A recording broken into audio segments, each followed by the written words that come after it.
and welcome to another episode of Broadcast Gaming Talk, mixed with a little bit of movie and TV talk. However, this video will be located in the Gaming Talk playlist.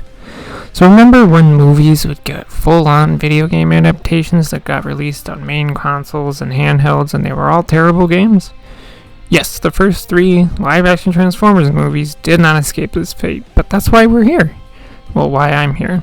What I'm going to do in this episode is look at the different versions of the movie video games for Transformers, compare those versions to each other, as well as the movie that they're based on. I should warn you, this is going to be a long video, but I enjoy this stuff, so I don't really care, since I'm the one making it. Let's do this.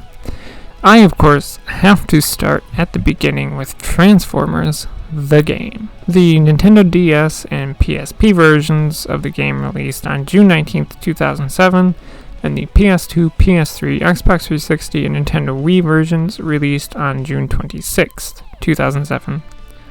At least in North America, all versions of the game did release before the movie, which released on July 3rd, 2007. The first thing to compare is what characters do and do not appear in the various versions of the game.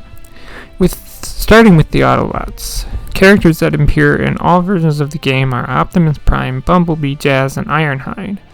The only Autobots to appear in the Nintendo DS version is Ratchet. PSP version is really weird and has Hound, Trailbreaker, Sideswipe, Wheeljack, and Hoist, and they are only in that version of the game.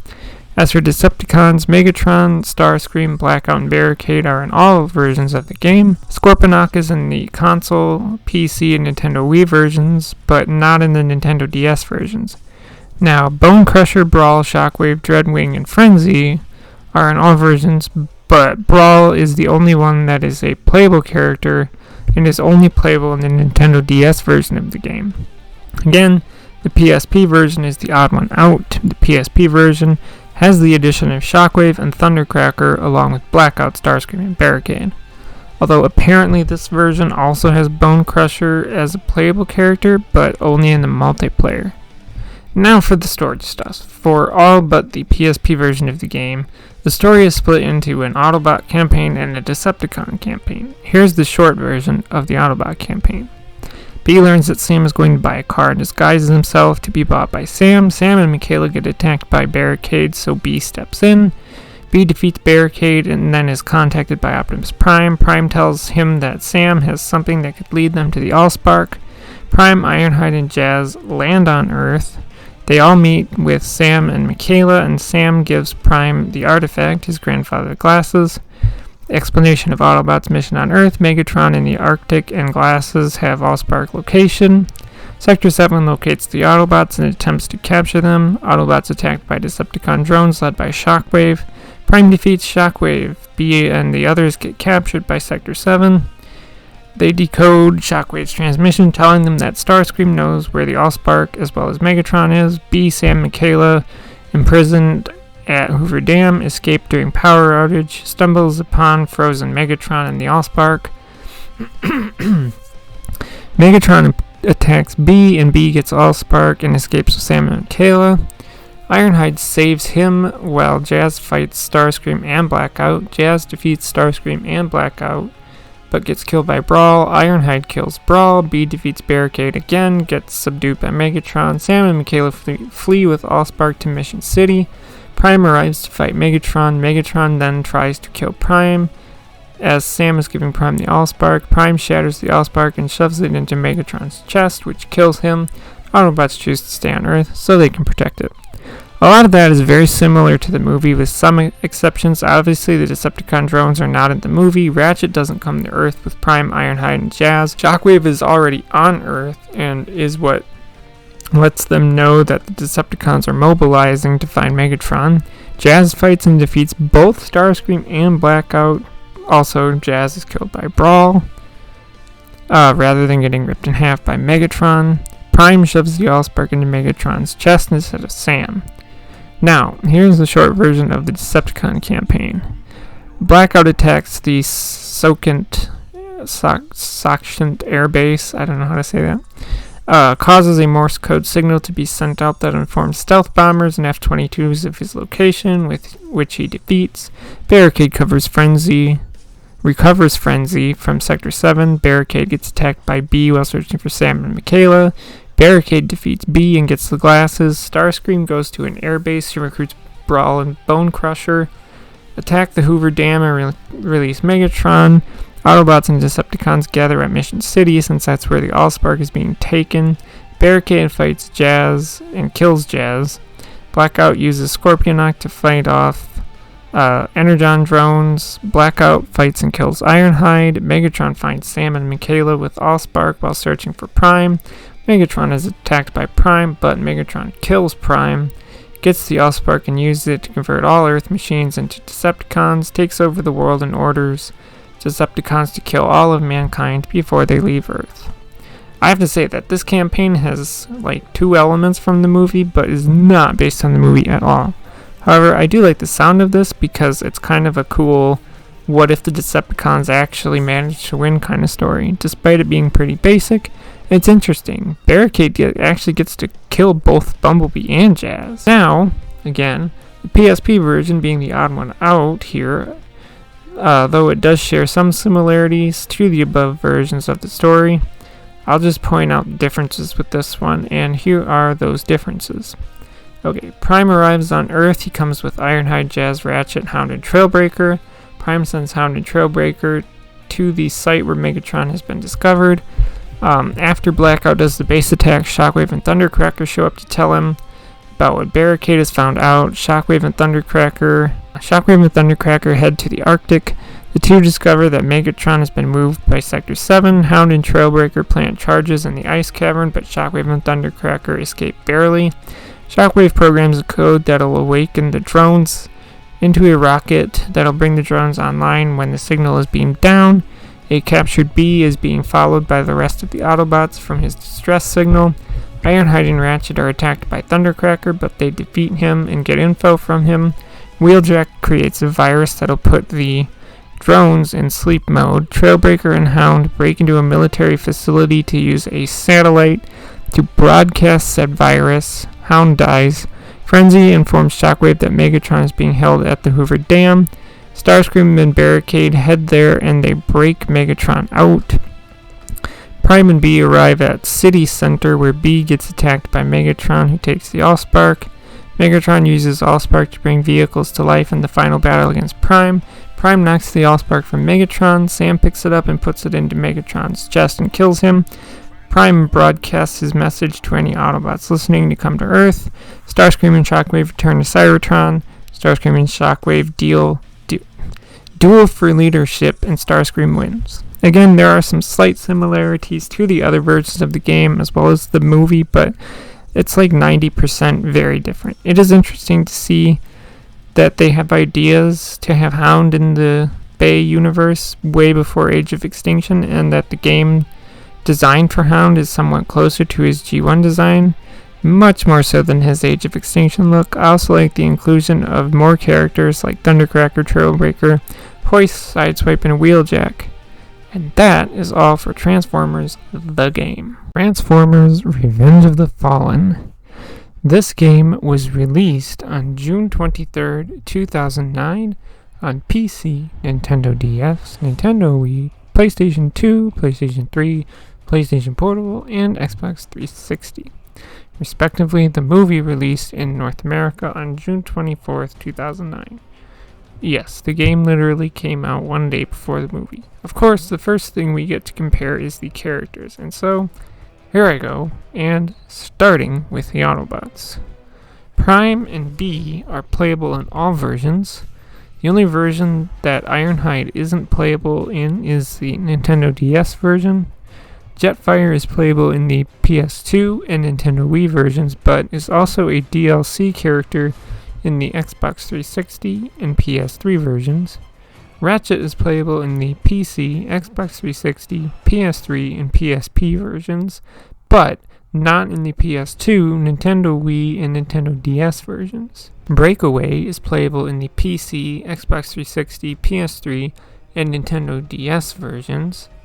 Sideswipe is playable in the PSP and Nintendo DS versions, as well as a DLC character in the PS3 and Xbox 360 versions. AerialBot is a multiplayer character that is only playable in the PC, Xbox 360, and PS3 version. Protectobots are multiplayer-only characters that are only playable in the PC, Xbox 360, and PS3 versions. Finally, Jazz is a DLC character that is only playable in the PS3 and Xbox 360 versions. Now we can move to the Decepticons. Megatron, Starscream, and Sideways are all playable in the Nintendo DS versions of the game. Barricade is only playable in the Nintendo DS version. Dead End is only playable in the PSP version. Grindor is only playable in the PC, Xbox 360, and PS3 versions. Long Haul is only playable in the PC, Xbox 360, and PS3 versions. Soundwave is a DLC character that is only playable in the Xbox 360 and PS3 versions. Seeker is a multiplayer character that is only playable in the PC, Xbox 360, and PS3 versions. Sunstorm is a DLC character that is only playable in the Xbox 360 and PS3 versions.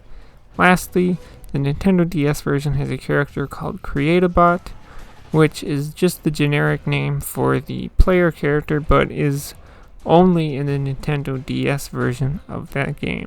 I'd also like to note that Optimus Prime, Megatron, and Sunstorm are also available in their G1 designs as well.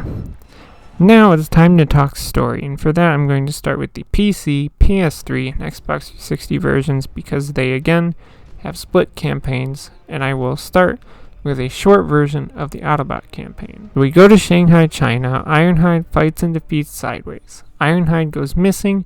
Prime sends Ratchet to find Ironhide. Ratchet recharges and escorts Ironhide. Prime fights and defeats Demolisher. B is sent to protect Michaela since she has the Allspark fragment.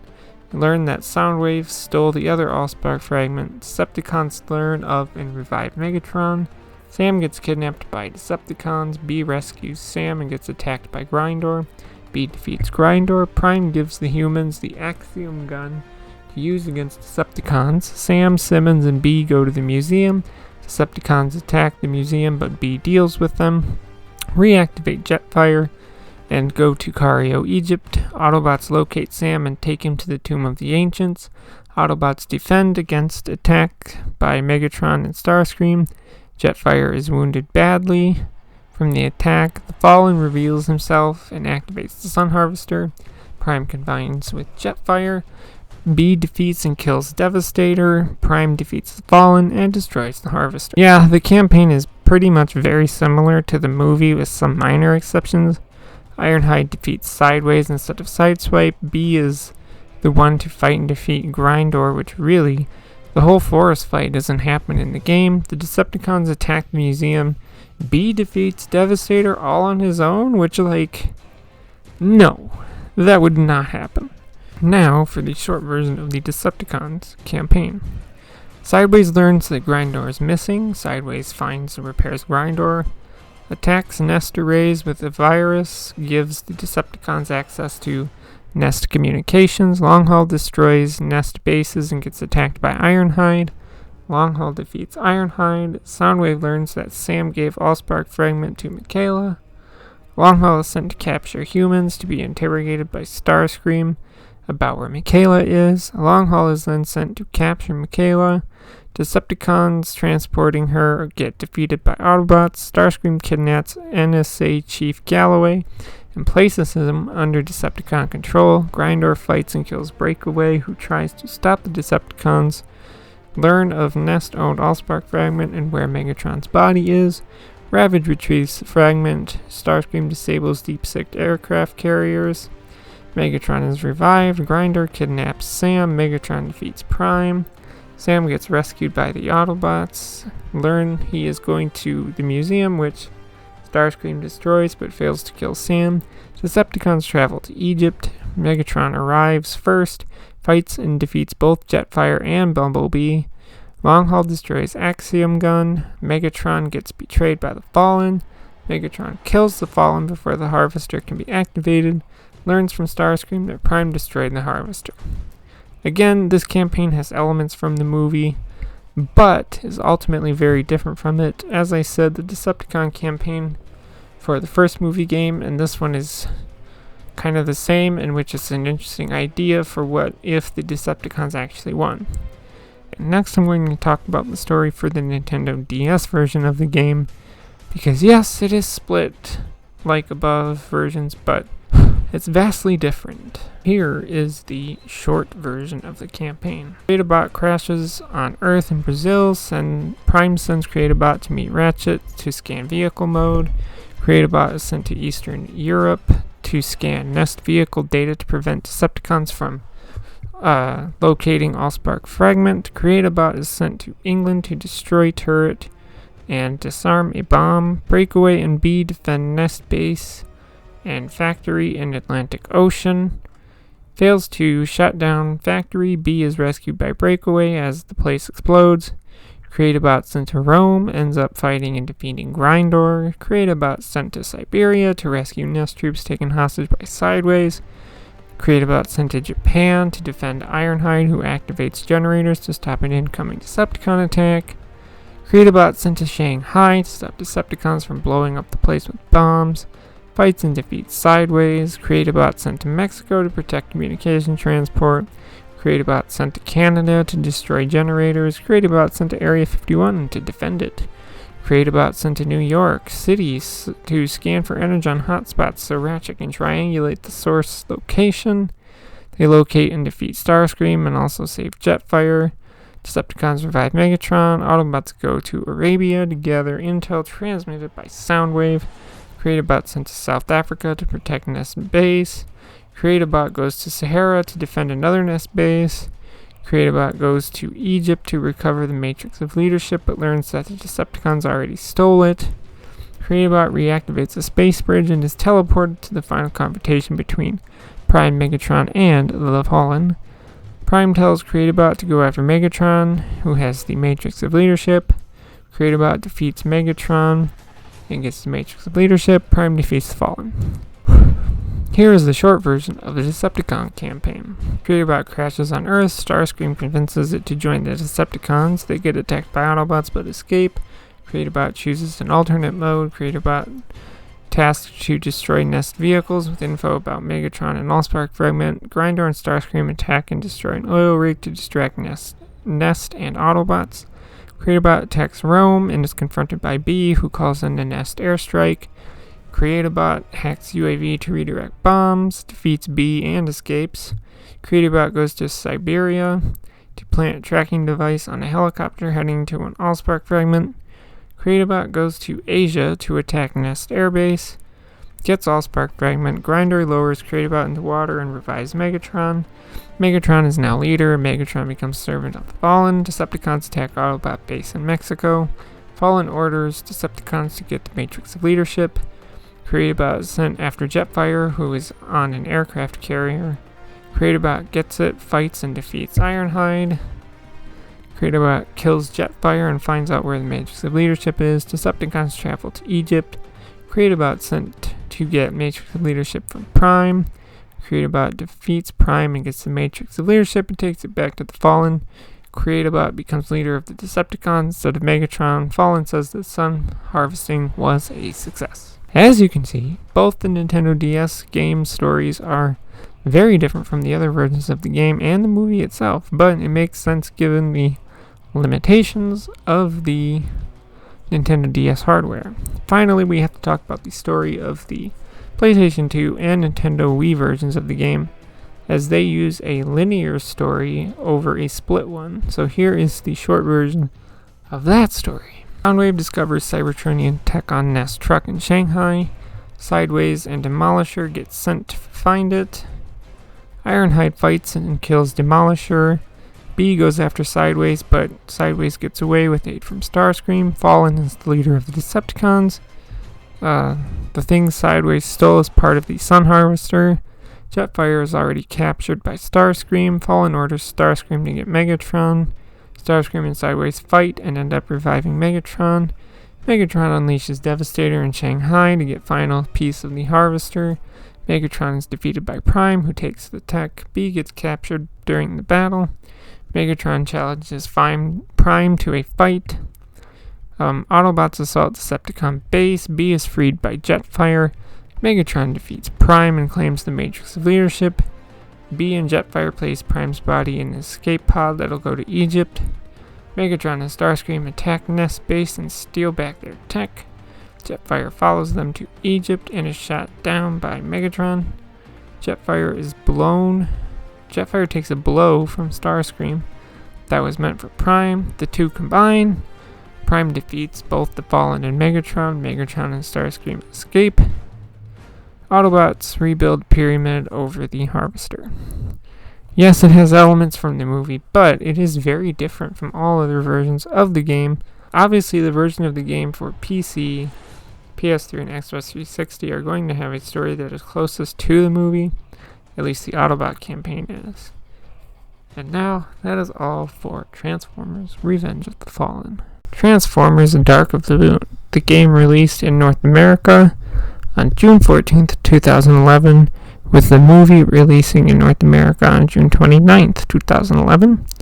The game released on Xbox 360, PS3, Nintendo Wii, Nintendo 3DS, and Nintendo DS. It did not get a PC release. Of course, the first thing we have to do is compare what characters are in what versions of the game. Starting with Autobots, we have Optimus Prime, Bumblebee, Ironhide, and Mirage that are in all versions of the game. Warpath is a multiplayer-only character that is only in the Xbox 360 and PS3 versions. Ratchet is a multiplayer-only character that is only in the Xbox 360 and PS3 versions, but only if the game was pre-ordered through Amazon.com. Sideswipe is a DLC character that is only in the Xbox 360 and PS3 versions, but only if the game is pre-ordered through GameStop.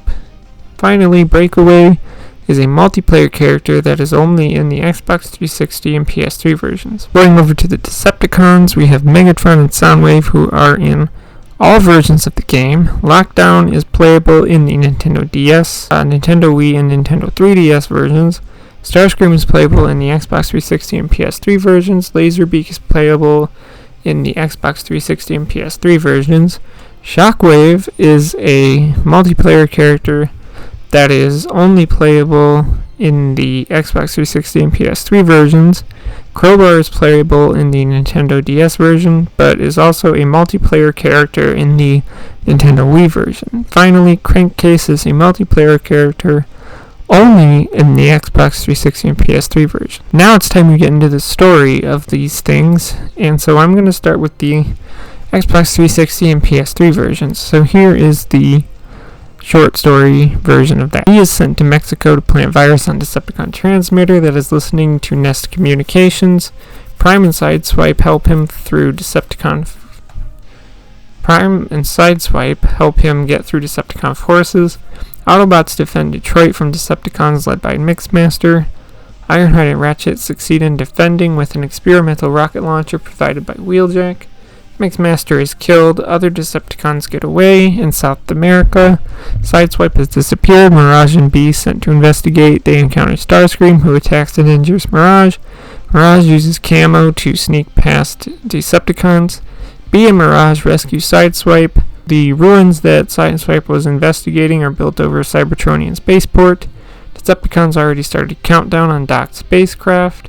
Craft launches despite the Autobots trying to stop it. Soundwave ordered to investigate Sector 7 base.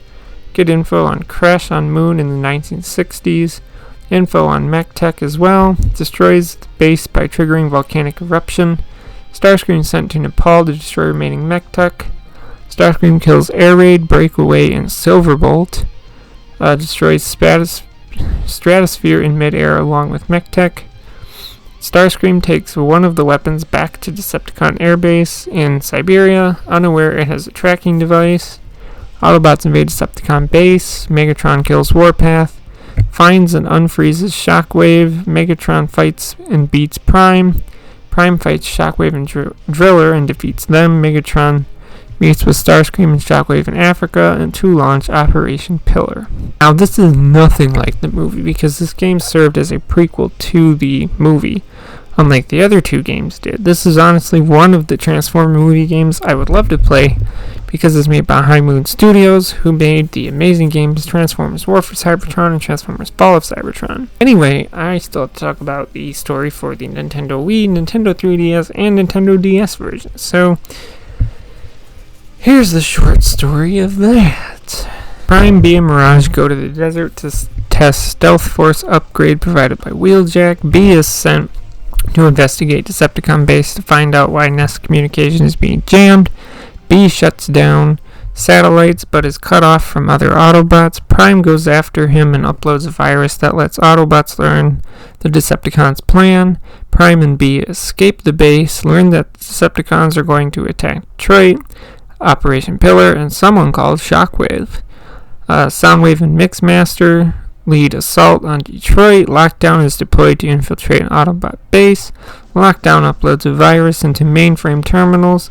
Ironhide defends satellites. Ironhide fights and kills Mixmaster. Ironhide fights Starscream, who is aided by Soundwave. Soundwave retreats while Ironhide is called to headquarters. Lockdown ordered to destroy main gate controls and escape.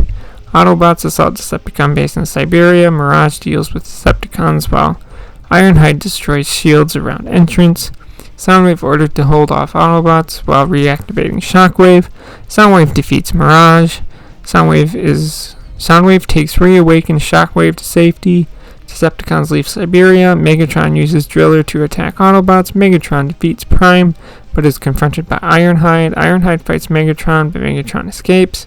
Megatron meets with Starscream, Soundwave, and Shockwave to talk about Operation Pillar. Orders Shockwave to get Cybertronian artifact from Chernobyl. Again, since this is a prequel, none of it is based on the movie, but it does lead up to the beginning of the movie a bit better than the other versions of the game do. And with that, that's all for Transformers Dark of the Moon. And there you go, all versions of the Transformers movie games compared to each other, as well as compared to the movies they are based on. I have plans to talk about other versions of these games in individual videos, as well as some other lesser known Transformers video games, to give them some more attention. That's all I have to say, so if you want to have the conversation, leave a comment below. As always, thanks for listening, watching, and goodbye.